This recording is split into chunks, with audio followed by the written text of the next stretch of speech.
오늘은 구약성경 사사기, 그중에서도 4장을 좀 깊이 들여다볼까 합니다. 네, 사사기 4장이죠. 이스라엘 백성이 또 어려움에 처하고 여성 지도자, 드보라 예언자, 바락 장군, 그리고 적장 시스라, 여기에 또 예상치 못한 인물 야엘까지 정말 극적인 이야기가 펼쳐지잖아요. 맞습니다.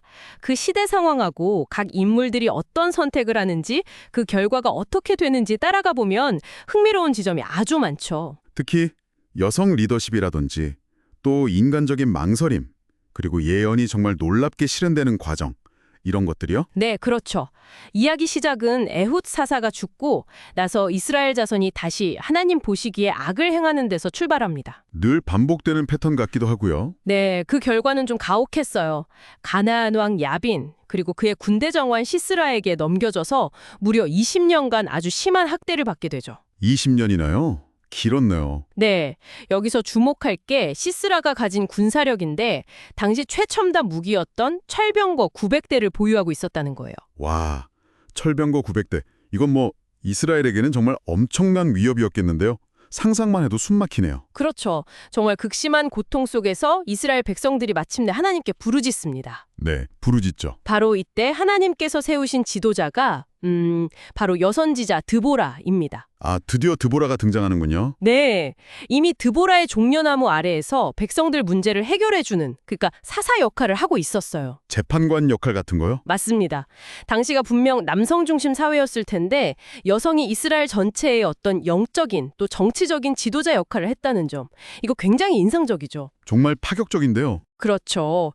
드보라는 하나님의 명령을 받아서 납달리 게데스에 사는 아비노함의 아들 바락을 부릅니다. 바락 장군이요. 네, 납달리 자손과 스굴론 자손, 10,000명을 이끌고 다볼산으로 가라.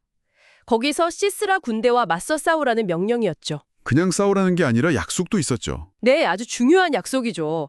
하나님께서 직접 시스라와 그의 군대를 기손강으로 유인해서 바락의 손에 넘겨주시겠다, 이렇게 약속하셨어요. 와, 이런 확실한 약속이 있었는데 근데 바락의 반응이 좀 뜻밖이잖아요. 맞아요.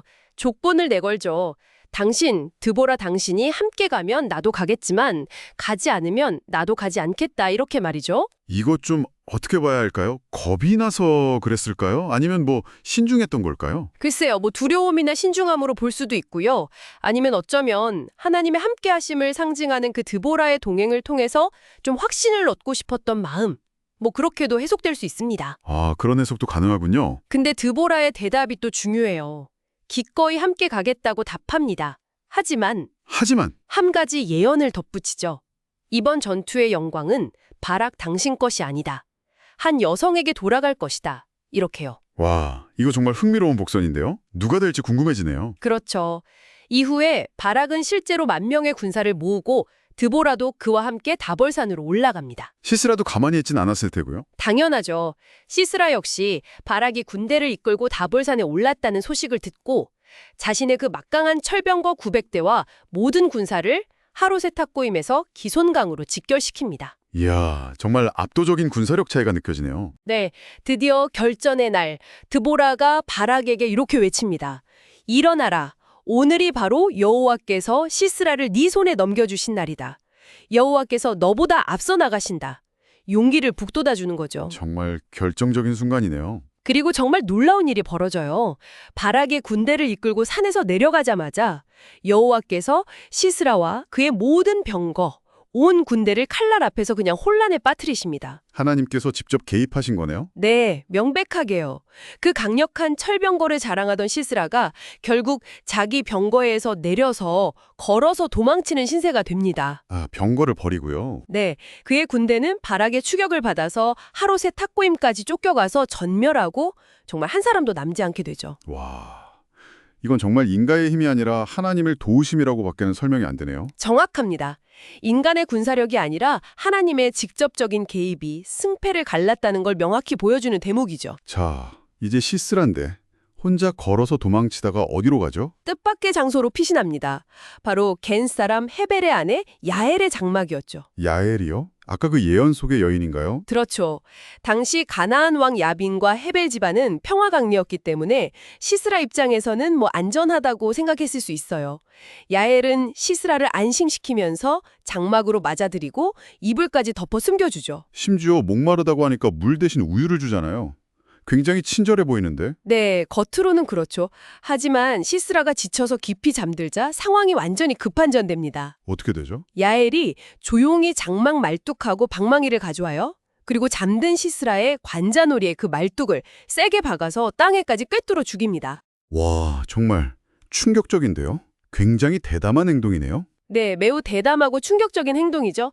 이로써 시스라가 여인의 손에 팔릴 것이라던 드보라의 예언이 그대로 성취되는 겁니다. 아, 그 예언이 이렇게 이루어지는군요. 네, 마침 시스라를 추격하던 바락이 도착하자 야엘이 그를 맞이하면서 당신이 찾는 사람 내가 보여주겠다 하면서 시스라의 죽음을 보여주죠. 정말 극적인 마무리네요. 이 사건을 통해서 하나님은 가나안 왕 야빈을 이스라엘 자손 앞에 굴복시키셨고 결국 이스라엘은 야빈 왕처럼 완전히 진멸하게 됩니다. 시작은 이스라엘의 어떤 고통과 부르짖음이었는데 그 과정과 결과는 정말 상상 이상으로 펼쳐졌네요. 맞습니다. 사사기 4장은 결국 하나님의 구원 계획이라는 것이 우리의 예상을 뛰어넘어서 때로는 가장 연약해 보이는 이들을 통해서 이루어진다는 것을 아주 극명하게 보여주는 것 같아요. 예언자이자 지도자였던 드보라, 그리고 결정적인 순간에 정말 예상치 못한 대담한 행동을 한 야일, 이 두 여성의 역할이 이야기 전체를 끌고 간다고 해도 과언이 아니겠어요? 네, 그렇죠. 이 두 여성의 이야기가 힘이나 권력에 대한 우리의 어떤 고정관념에 대해서도 질문을 던지는 것 같고요. 네, 정말 많은 생각을 하게 만드는 이야기입니다. 여기서 이런 질문을 한번 던져보고 싶습니다.